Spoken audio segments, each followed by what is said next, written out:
Well, it's really looking pretty for Team Nigeria. Hopefully they can start moving. Pretty?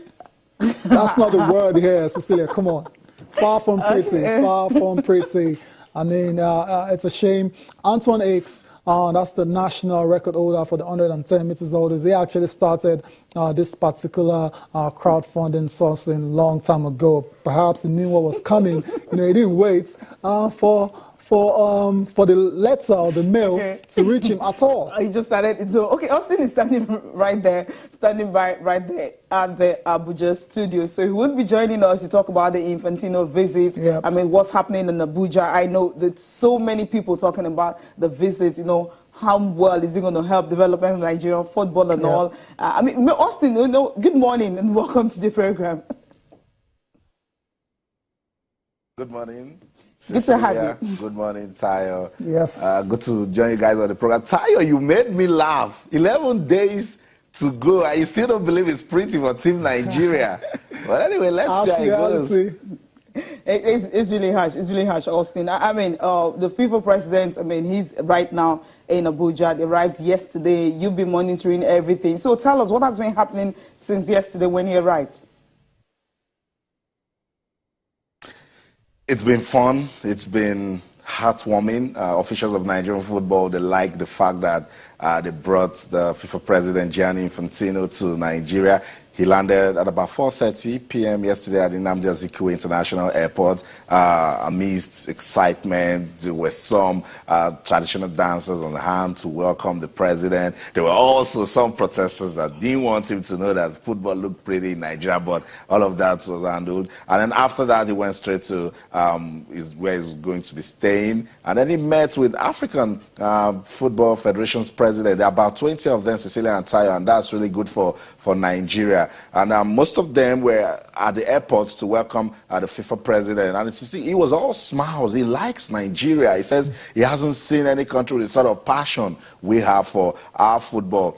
After that meeting, there was a dinner, and at that dinner meeting, everybody that loves football in Nigeria that was that were in Abuja came out to have pictures with the president and his Secretary General, also Samura. They said that they want to establish a relationship and sustain it with Nigeria towards football development. So guys, this is really good. It's historic, it's epic, it's one that Nigerian football can look forward to and say, look, we brought this guy, he said this, he said that, let's implement all that was said. I spoke to Gianni Infantino and he says, look, I want to sit down with the Nigerian football officials and let's talk about grassroots football development. Guys, that's really heartwarming because that's the foundation, that's the basics for every country that wants their football to shine. He says Nigeria already has a framework that all we need to do is work with it and ensure that we implement the policies that will give us long-term success. And I think that's the challenge, that's a good charge to the Nigerian Football Federation to see ways they can come together and make our football shine again from the grassroots. Okay, Austin, quickly, we'll just listen to Gianni Infantino now. And of course, some long dialogue talking about the Minister for Sport of Nigeria yesterday when they arrived before they had a dinner with Nigerian Football Federation officials and also the 17 FAs that came in from Africa.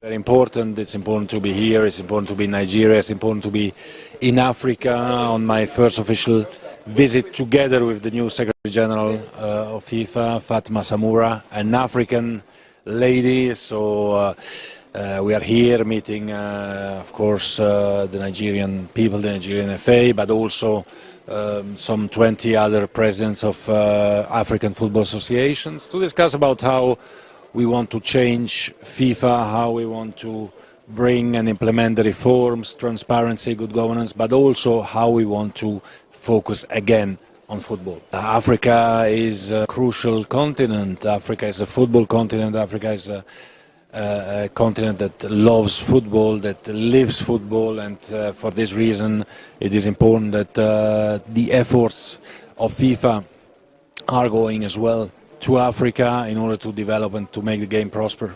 The visit is quite significant because one is going to encourage young people and stimulate them to embrace the game of football. It's also going to promote understanding between Nigeria and then the whole football governing body, it will create opportunity for us to engage ourselves positively on the ways of utilizing football in order to maximize the benefits inherent therein. So indeed, coming to Africa and Nigeria for the first time after his election confirmed some of his beliefs. He's somebody who is non-discriminating, is open-minded, is also interested in uniting diverse people.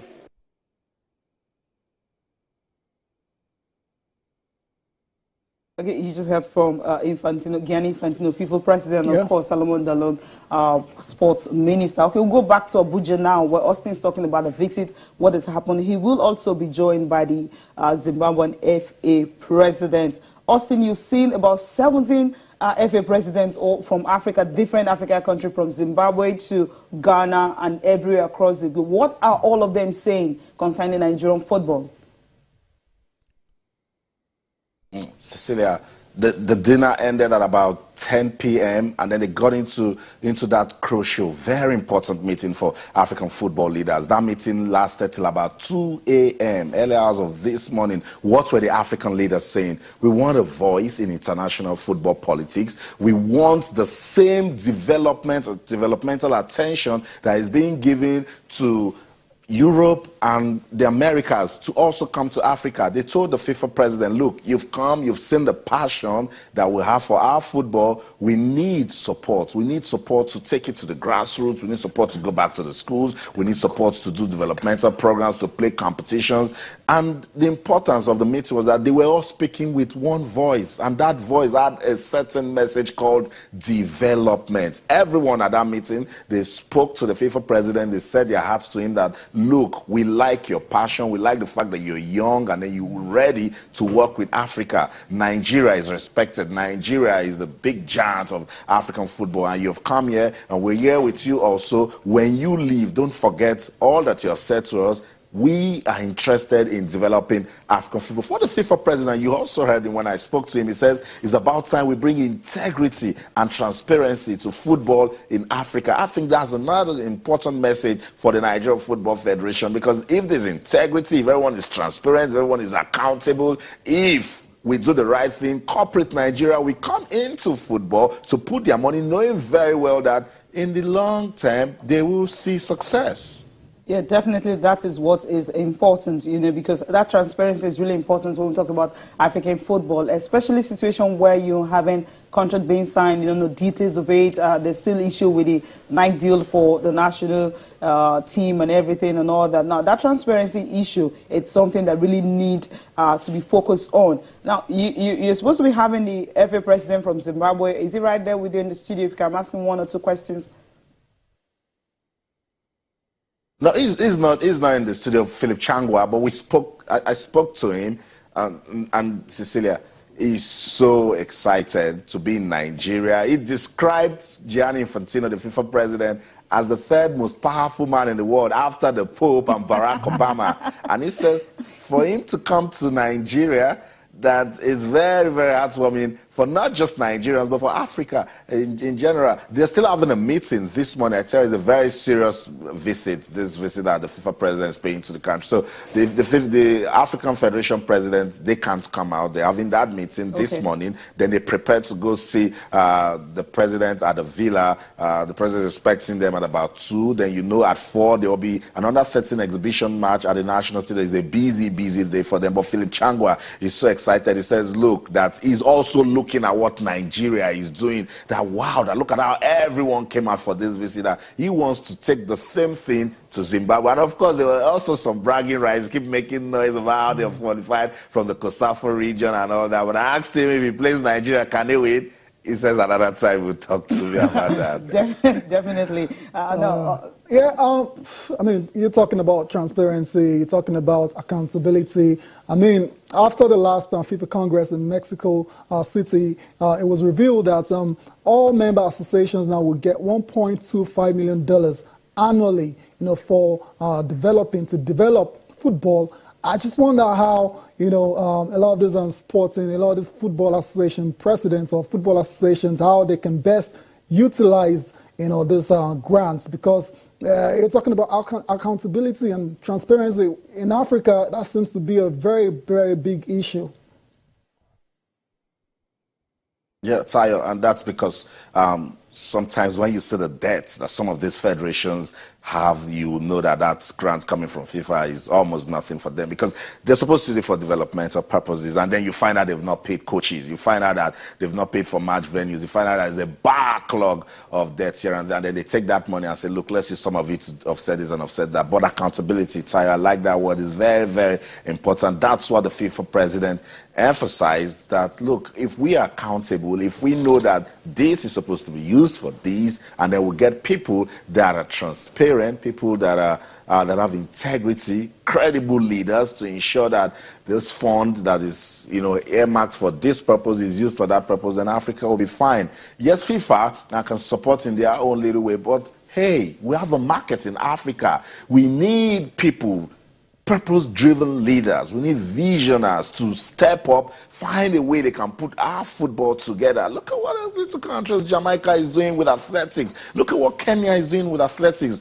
The FIFA president made a very sound point when he said football is not just in Africa, it's a global business. I mean, you remember George Weah, he was World Footballer of the Year from Liberia. Musa Bility mentioned that also, that George Weah brought some level of development to Liberia. And Nigeria, we have superstars, we have upcoming stars, we have schools that are interested in football, we have companies that can sponsor football if they're certain that their money is being used the right way.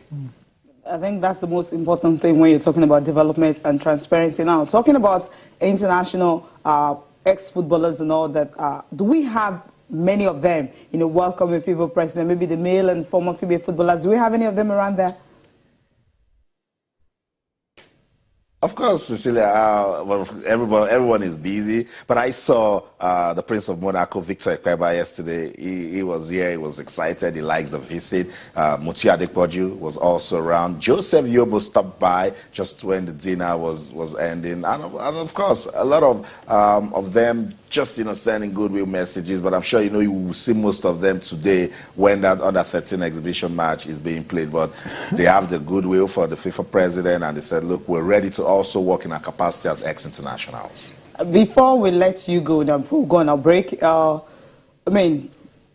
development, it's something that is key. You mentioned athletics, what Jamaica is doing, what Kenya is doing now. On Saturday, all of us woke up with a GoFundMe everywhere, on Twitter, on Facebook, on Instagram, and you saw some of these messages from these athletes and everything, and ministry is saying, look, we didn't do that, and NOC has already said they don't even know about it. I mean, you met with some of these people right there in Abuja. What are they saying about that? Are they concerned about it at all? Of course, they're concerned. Cecilia, is the reputation of the country. It has to do with PR. Look, when I saw those tweets from Regina George, Shea Ogunlewe tried to also put his voice, I said, this is not the time. You also know, you listen to Abu Gumel, he says, look, we don't know about this, we're ready to support our athletes. They know the current situation, that funding has been a problem this year. We listened to Tunde Popola, the NOC Secretary General, saying they've never had it this bad with previous Olympic Games. So the NOC president said, look, we don't know where that letter came from. The Minister of Sports also saying the same thing. So, Cecilia Tayo, we need to find out where that letter came from, who sent it to those athletes. And for the athletes, they need to stay focused because, hey, it's your name first. If Regina George wins an Olympic medal, it will be announced Regina George of Nigeria. So Regina George comes first. And again, some of these athletes, they don't say those other things that they get by the side that is cool, that could just make you motivate you, say, let me just stay focused, work with this, because Regina George gets grants every month that she's using to prepare for the Olympics. And now you're going online to go and tell the world that, okay, Austin, you know what? I know you're going to. Let's quickly go on a quick break now. We'll get back to you. We'll get back to you, Austin. Let's go on a quick break now. We'll get back to you.